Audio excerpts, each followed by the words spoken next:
నాకు కావాల్సింది ఎవరు? ఇంకా గట్టిగా నారాయణ నారాయణ. జై లక్ష్మీ నరసింహదే భగవానికి. సో ఇలా చేసి ఎన్నో చిత్రహింసలు చేశాడు. చివరకు ప్రహ్లాద్ మహారాజుని వధం చేసేది నేను కాలేదు. ఎన్ని చిత్రహింసలు చేసే కూడా కడిసి చివరికి తన తల్లితోనే ఏం చేశాడు? విషంలో పాల్లో విషం కలిపి తాగమని చెప్పినాడు. తల్లి కయా చెప్పింది, ప్రభు నా కొడుకుని నా చేతితోనే విషం ఇమ్మంటున్నారే, ఇది న్యాయమా ధర్మం అంటే నేను చెప్పింది నువ్వు చెయ్యి అని చెప్పాడు. సో ఆ విషయాన్ని తీసి ఏం చేశాడు ప్రహ్లాదుడు? తన యొక్క భగవంతునికి నైవేద్యం చేశాడు. విషయాన్ని భగవంతునికి నైవేద్యం చేసి నారాయణ అని చెప్పేసి దాన్ని తాగేశాడు. అప్పుడు అన్ని సమయాలను హిరణ్యకశిపు చేసిండే చిత్రాంశాల్లో భగవంతుడు ఏం చేస్తున్నాడు? ప్రహ్లాదుని అన్ని తరాలుగా అతన్ని కాపాడేసినాడు. సో మనము భగవంతుని యొక్క స్మరణలో, భగవంతుని యొక్క నామము కలియుగంలో ముఖ్యంగా ఆ నామస్మరణలో ఉంటే మనం ఎలాంటి అపాయకరమైన ఒక క్లిష్టమైన పరిస్థితుల్లో ఉంటే కూడా ఎవరు మమ్మల్ని కాపాడతారు? ఏ భగవంతుడు? ఇప్పుడు మన మూకంటపల్లికి ఎవరు వచ్చినారు? ఏం నరసింహ? లక్ష్మీ నరసింహ. చెప్పండి, జై లక్ష్మీ నరసింహ, జై లక్ష్మీ నరసింహ. కల్కటాలో మాయాపూర్ అని చెప్పి ఒక స్థలం ఉంది. కల్కటా తెలుసు కదా అందరికీ, కల్కటా వెస్ట్ బెంగాల్. ఇప్పుడు ఎలక్షన్ జరిగింది కదా అక్కడ, అట్లా చెప్తేనే బాగా అర్థమయ్యేది. సో అక్కడ మాయాపూర్లో మా ఆలయంలో, మా ఇస్కాన్ ఆలయంలో ఏమైందంటే రాధాకృష్ణ, చైతన్య మహాప్రభు, నిత్యానంద వీళ్ళందరినీ మేము పూజ చేస్తూ ఉండి ఒక 30-40 సంవత్సరాల ముందు. అప్పుడు ఏమైంది అంటే లోకల్లో ఉండే గుండాలు, రౌడీస్ ఆ రాధాకృష్ణకి ఆభరణాలు అంతా వేసింది. వాళ్ళ ఆభరణాలు ఏమనుకుంటారంటే గోల్డ్ అనుకుంటారు. దేవస్థానంలో మనం ఎవరైనా గోల్డ్ వేస్తామా? వేసేలే కదా. సో వీళ్ళు ఏమనుకుంటారు, మనం గోల్డ్ది అంతా వేసింది అంటే అది ఆర్టిఫిషియల్. అదంతా వేసి గుండాలు ఏమనుకుంటారంటే వీళ్ళ దేవస్థానంలో బంగారు ఎక్కువగా దొరుకుతుంది, దానికోసము ఎట్లయినా ఈ బంగారం అంతా మనము ఒక 50-60 మంది ఏం చేస్తారు, ఒక పెద్ద ముఠా వచ్చి భక్తులందరినీ కొట్టేసి, నిజంగా జరిగిండేది, కట్టు కథ కాదు, 40-50 సంవత్సరాల ముందు వాళ్ళంతా కొట్టేసి రాధాకృష్ణ 2 విగ్రహాలని తీసుకొని బయట వెళ్తూ ఉంటే రాధారాణి పైన చాలా ఆభరణాలు ఉంది. సో కృష్ణుని బయట పెట్టేశారు, రాధారాణి విగ్రహాన్ని పగలు కొట్టేసి మీలాంటి మాతాజీసులు అంతా పోయి కాళ్ళు పెట్టుకోండి, తర్వాత ప్రభుజీలు అంతా పోయి కాళ్ళు పెట్టుకోండి, దయచేసి మమ్మల్ని వదిలేయండి, మీరు అడిగే బంగారం ఇక్కడేమీ లేదు, సాక్షాత్ భగవంతుడు ఇక్కడ వచ్చినాడు, ప్రాణ ప్రతిష్ఠ చేసి మేము ఇక్కడ చేసుకున్నాము, వాళ్ళకి పూజ చేస్తున్నాం, మీకు అందరికీ మంచిది కావాలని చెప్పి మేము చేస్తూ ఉన్నామని చెప్పి ఏం చెప్తాను వదిలేదు. గుండాలకి ఏముంటుంది వాళ్ళ భావన? డబ్బులు కావాలా, ఇంకేం కావాలా వాళ్ళకి? పేరు ప్రతిష్టలు, డబ్బులు, గుండాయిజం చేసేది. సో రాధారాణి అక్కడే పగలగొట్టేసి విగ్రహాన్ని పగలగొట్టేసి ఏం చేస్తారంటే ఆభరణాలు అంతా తీసుకువెళ్ళిపోయారు. దాంట్లో ఒక ఫారెన్ నుంచి వచ్చింది ఒక సన్యాసి, వాని పేరు భక్తి రాఘవ స్వామి వాళ్ళ పేరు. వాళ్ళు ఏం చేస్తారంటే గన్ను తీసుకొచ్చి షూట్ చేసేకపోయారు వాళ్ళని. అప్పుడు వాళ్ళ కాళ్ళని షూట్ చేసి వాళ్ళ కాళ్ళు 2 కాళ్ళు వెళ్ళిపోయింది. అయితే విగ్రహాన్ని మాత్రం వాళ్ళు గట్టిగా పెట్టుకునేస్తారు వాళ్ళు. ఇది నిజంగా జరిగింది ఇది మాయాపూర్లో. సో తర్వాత వీళ్ళు పోయినాక ఏం చేస్తారంటే శ్రీల ప్రభుపాదులకి చెప్పరి ఈ మాదిరిగా జరిగింది. ప్రభుపాదులు అంటే మన సంస్థాపకాచార్యులు. ఆ ప్రభుపాదులు పిక్చర్ తోసి మొదలే రూపా ఆ ప్రభుపాద్ పిక్చర్ తోస్తారు, ప్రభుపాద్ పిక్చర్ అదే భగవద్గీత ఇందుకడే ఆ బుక్కల్ని వీళ్ళే మా సంస్థాపకాచార్యులు వీళ్ళు. ప్రభు ಆಫರಿಂಗ್ ಎಲ್ಲ ಕೊಟ್ಬಿಡಿ, ಆಫರಿಂಗ್ ಎಲ್ಲ ಗೀತಾ ಮಾತಾಜಿ ಪುಳಿಯೋಗರೆ ಕೊಡಿ ಅಲ್ಲ, ಪುಳಿಯೋಗರೆ ಕೊಟ್ಟಿದ್ದೀರಾ? ಚಂದ್ಕೇನು ಬೇಡ. సో ఆ తర్వాత ఏమన్నారు ప్రభుపాదులు చెప్పి, మీరు తక్షణమే ఎవరు రావాలా ఇక్కడ, మనల్ని కాపాడక ఎవరు రావాలా ఇక్కడ? మన మూకంటపల్లికి ఎవరు వచ్చినారు ఇప్పుడు?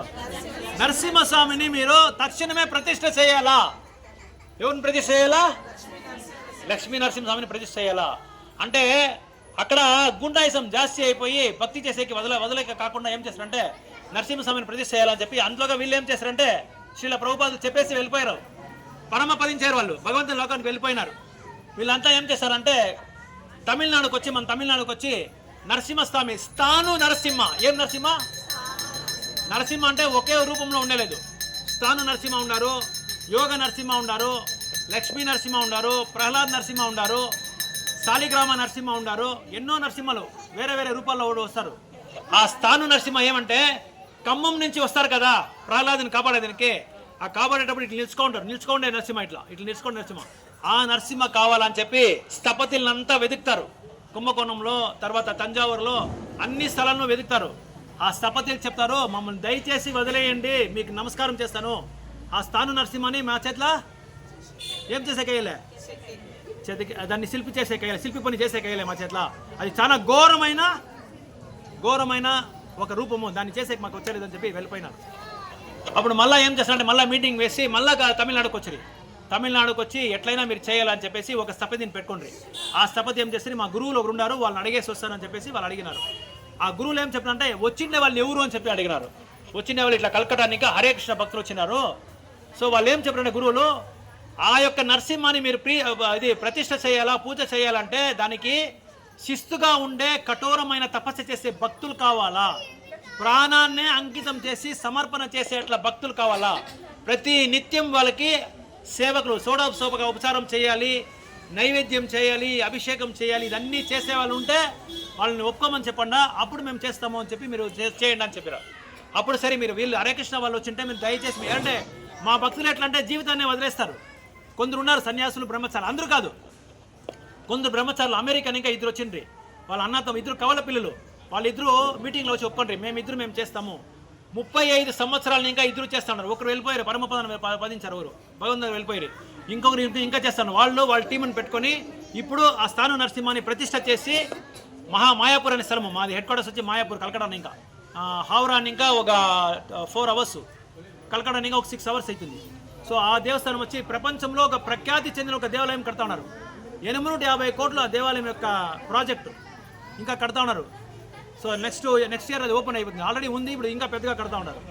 అక్కడ నరసింహాన్ని ప్రతిష్ఠ చేసి ఆత్మ ప్రభు అని చెప్పేసి ఒకరు ఏం చేసి ఆ స్థపతి దగ్గర పోయి మాట్లాడిన దానికి 6 నెలలు అవుతుంది అని చెప్పి, దానికి ఏం కావాలంటే రాయి, ఎట్లా రాయి కావాలంటే మాట్లాడే రాయి కావాలా, జీవం ఉండే రాయి కావాలా, ఆ రాయిలనే మేము ప్రతిష్ఠ చేసేకైంది అని చెప్పేసి వాళ్ళు ఏం చేసి రాయిలంతా వెతికిరి. 6 నెలలు వెతికినారు. ఎన్ని నెలలు దొరకలేదు.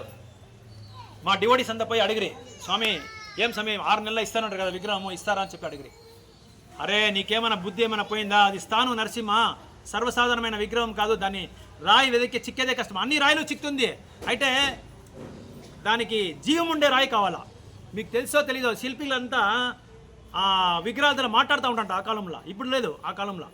సో అలాంటి రాయిని వెతికేకి ఇంకా నేను వెతుకుతాను, 6 నెలలు నాకు దొరకలేదు అని చెప్పి వాళ్ళు చెప్పినప్పుడు తర్వాత ఏం చేస్తారు, ఇంకొక 6 నెలలు మీరు వదిలి రాండా, తర్వాత నేను రెడీ చేస్తానని చెప్పి అప్పుడు ఏం చేస్తారంటే నరసింహస్వామిని ప్రార్థన చేసుకోండి, స్వామి నరసింహ మీ యొక్క ప్రాణ ప్రతిష్ఠ చేయాలని చెప్పి మా భక్తులంతా అడుగుతా ఉన్నారు అని చెప్పేసి 30 రోజులు కఠోరమైన తపస్య, నరసింహ నామము, జై నరసింహ శ్రీ నరసింహ, జై నరసింహ శ్రీ నరసింహ. 30 రోజులు కఠోరమైన తపస్సు, తిండి, భోజనము, ఆహారము, నిద్ర, భార్య, బిడ్డలు అన్నీ వదిలేసి, ఎవరో ఆ స్థపతి అన్నీ వదిలేసి కడసికి పోయి చివరికి ఒక తమిళనాడులో ఒక ప్రాంతంలో ఆ రాయిని తీసుకొచ్చి దాన్ని చదికి ఏం చేశారంటే శిల్పి పని అంతా చేసి 6 నెలలు అయిన తర్వాత మా భక్తులందరూ వచ్చి రాలేదు, మా భక్తులు మర్చిపోయారు, వీళ్ళ చేతిలో అయ్యలే, వాళ్ళే ఫోన్ చేసి పిల్లిని అని చెప్పేసి వాళ్ళు వదిలేసి తర్వాత నేను ఫోన్ చేసి అడుగుతున్నాడు, ఏం ఫోన్ చేసి అడుగుతున్నాడు అంటే స్థపతి చెప్తాను ఫోన్ చేసి, స్వామి హరే కృష్ణ మీ నరసింహ రెడీ అయిపోయింది, మా గోడను ఉంది కదా స్థపతి గోడను అంతా మండిపోయింది అంటే భగవంతుడు వచ్చేసారు ఆల్రెడీ. ఆ నరసింహ మంత్రం ఉంది కదా, మంత్రము, ఆ మంత్ర శక్తితో భగవంతుడు ఆవిర్భావం అయిపోయినాడు అక్కడ. ఇదంతా నిజంగా జరిగిండేది. మీకు కావాలంటే బుక్ ఉంది, దీంట్లో బుక్ రాసిన బుక్ కూడా ఉంది. ఆ గోడనంతా కాలిపోయింది, ఇట్లా పెద్ద గోడ ఉంది, ఆ గోడలో విగ్రహాన్ని శిల్పి పని చేసిండేది అంతా కాలిపోయింది.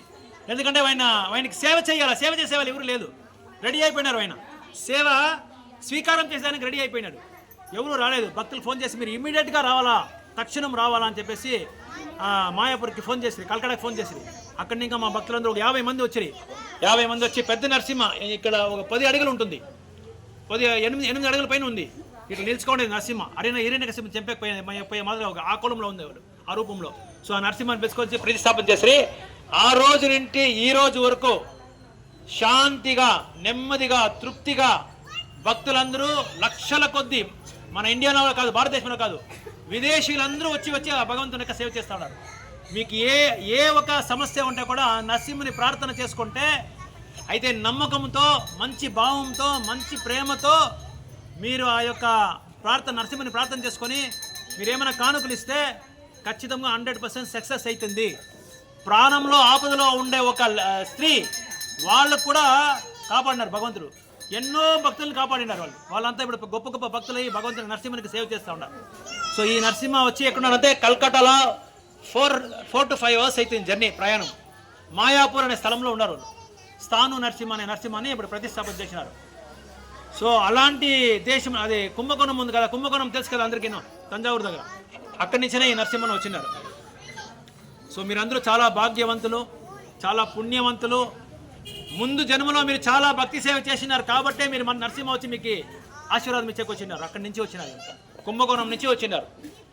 సో ఆ నరసింహాన్ని పిలుచుకోవచ్చు ఎక్కి ఇక్కడి నుంచి పోయేటప్పుడు చెక్ పోస్ట్లో ఎన్నో ప్రాబ్లంలు, ఎన్నో సమస్యలు. అంటే ఒక స్టేట్ నుంచి ఒక స్టేట్కి మనం దాటాలన్నా ఏం కావాలా?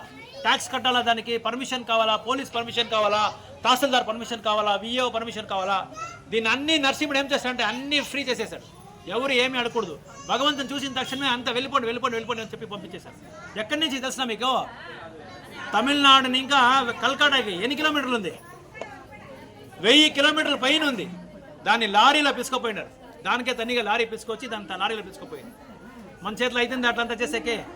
మన ఊర్లో ఉండే మన దేవుణ్ణే మన చేతిలో ప్రతిరోజు వచ్చి నిత్యంగా సేవ్ చేసేకి మన చేతిలో అయ్యాలి.